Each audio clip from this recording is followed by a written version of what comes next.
दोस्तों, वंदे मातरम। पश्चिम बंगाल की राजनीति में एक बार फिर से भूचाल आ चुका है। दरअसल तृणमूल कांग्रेस की सत्ता के केंद्र में बैठे ममता बनर्जी के भतीजे और पार्टी के राष्ट्रीय महासचिव अभिषेक बनर्जी के फर्जी हस्ताक्षर के गंभीर मामले में वो बुरी तरीके से फंस चुके हैं। उनके खिलाफ में बहुत बड़ा एक्शन लिया गया है।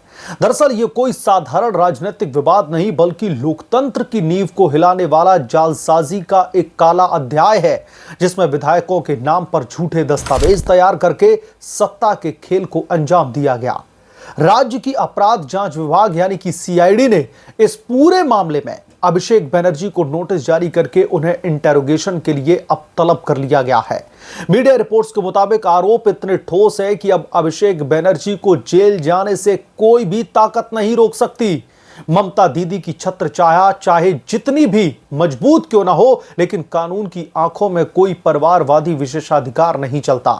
कहानी की शुरुआत दोस्तों हालिया विधानसभा के चुनाव के बाद होती है, जब विपक्ष के नेता यानी कि लीडर ऑफ ऑपोजिशन के चयन को लेकर टीएमसी यानी कि तृणमूल कांग्रेस ने विधानसभा सचिवालय को एक लेटर सौंपा और इस लेटर पर तकरीबन 70 नवनिर्वाचित जो टीएमसी के विधायक थे उनके सिग्नेचर बताए गए, जिसमें शोभनदेव चट्टोपाध्याय को नेता प्रतिपक्ष बनाने का समर्थन जताया गया था। लेकिन सच्चाई दोस्तों सामने आई जब कई विधायकों ने खुलकर के कहा कि उनके हस्ताक्षर सीधे तौर पर फर्जी हैं।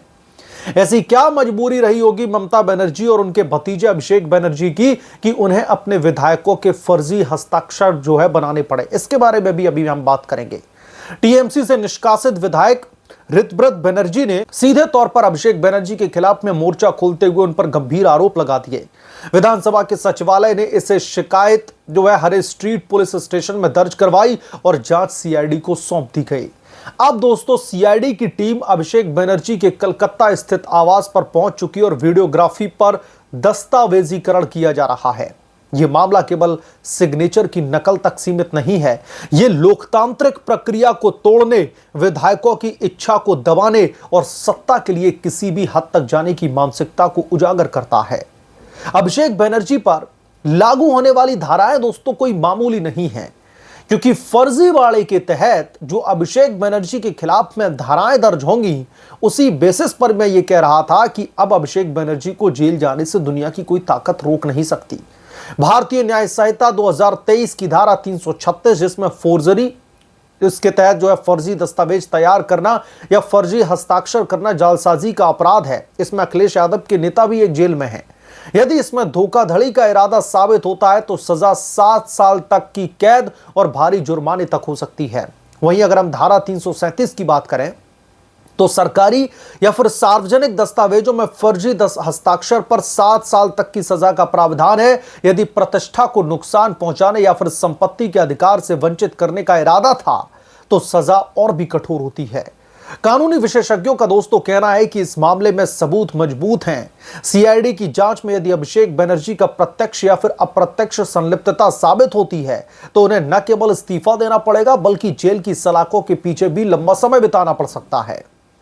पूर्व मुख्यमंत्री ममता बनर्जी ने हमेशा से अपने भतीजे अभिषेक बनर्जी को अपना उत्तराधिकारी और पार्टी का चेहरा बना रखा है, लेकिन आज वही परिवारवाद उनकी सबसे बड़ी कमजोरी बन चुका है। जब सत्ता में वो थे तब कानून को अपनी मर्जी से तोड़ा मरोड़ा करते थे, लेकिन अब जब सत्ता हाथ से निकल चुकी है, जब सच्चाई सामने आ रही है, ये कांड टीएमसी के आंतरिक कलह को भी दोस्तों उजागर करता है। ये सिर्फ फोर्जरी और जालसाजी का मामला नहीं है, पार्टी के अंदर कितनी आंतरिक कलह चल रही है इसका भी यह खुलासा करता है। पार्टी के अंदर असंतोष चरम पर पहुंच चुका है। 2 विधायकों को निष्कासित कर दिया जाता है, लेकिन घाव अब छिप नहीं रहे। जनता पूछ रही है, क्या लोकतंत्र में हस्ताक्षर भी परिवार के इशारे पर बनाए जाते हैं?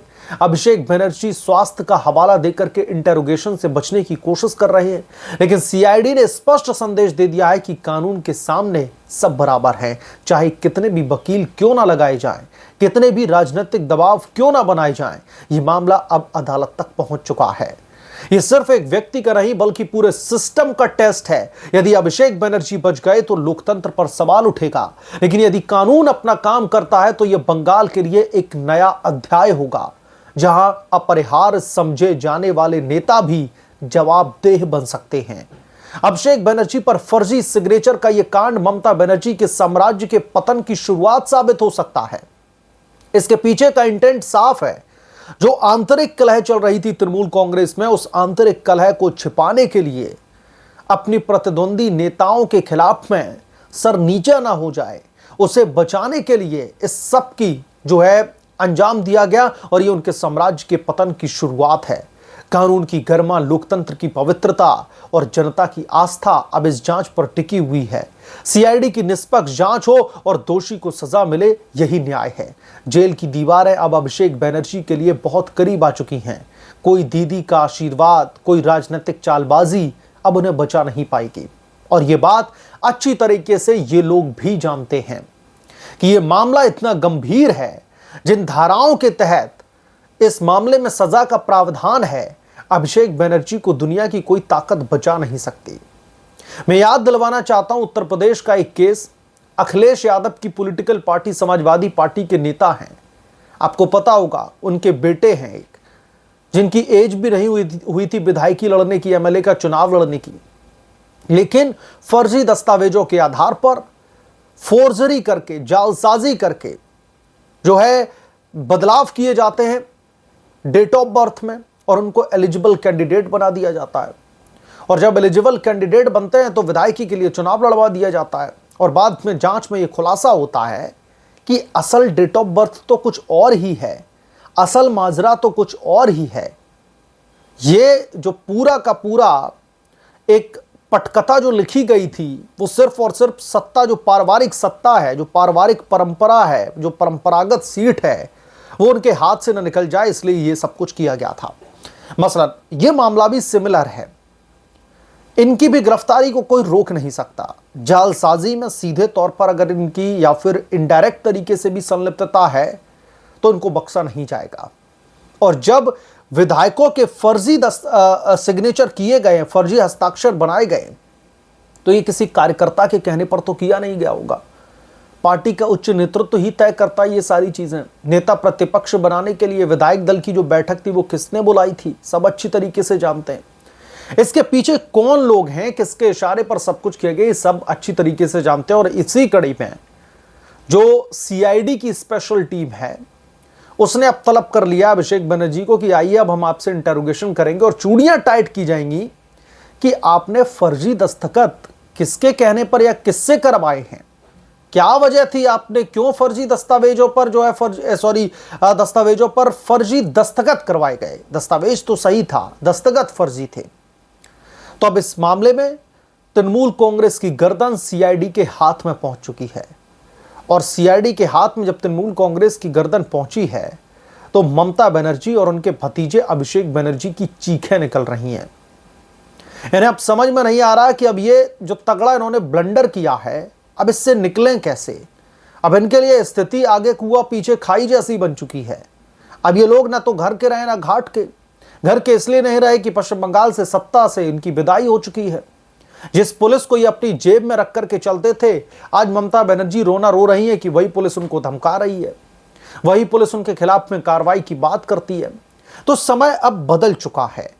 पश्चिम बंगाल की राजनीति भी पूरी तरीके से बदल चुकी है और ममता बनर्जी इस राजनीतिक बदलाव के बहाव में अब बहने के लिए तैयार हैं। और ये बहाव ऐसा है कि वो ममता बनर्जी के पूरे राजनीतिक साम्राज्य को बहाने पर आमादा है। और अभिषेक बनर्जी का तो ये कांड ममता बनर्जी के राजनीतिक साम्राज्य के पतन की शुरुआत लग रहा है। इस मामले पर आप लोग क्या सोचते हैं, आपकी क्या राय है, हमें कमेंट करके जरूर बताएं। जल्द मिलूंगा किस दूसरे बड़े अपडेट के साथ में, तब तक के लिए धन्यवाद। अगर आप लोग चैनल पर नए हैं तो प्लीज चैनल को सब्सक्राइब करें, साइड बने बेल आइकन को जरूर प्रेस करें ताकि जब भी मैं कोई बड़ी खबर लेकर के आऊं तो इसकी जानकारी सबसे पहले आपको मिले।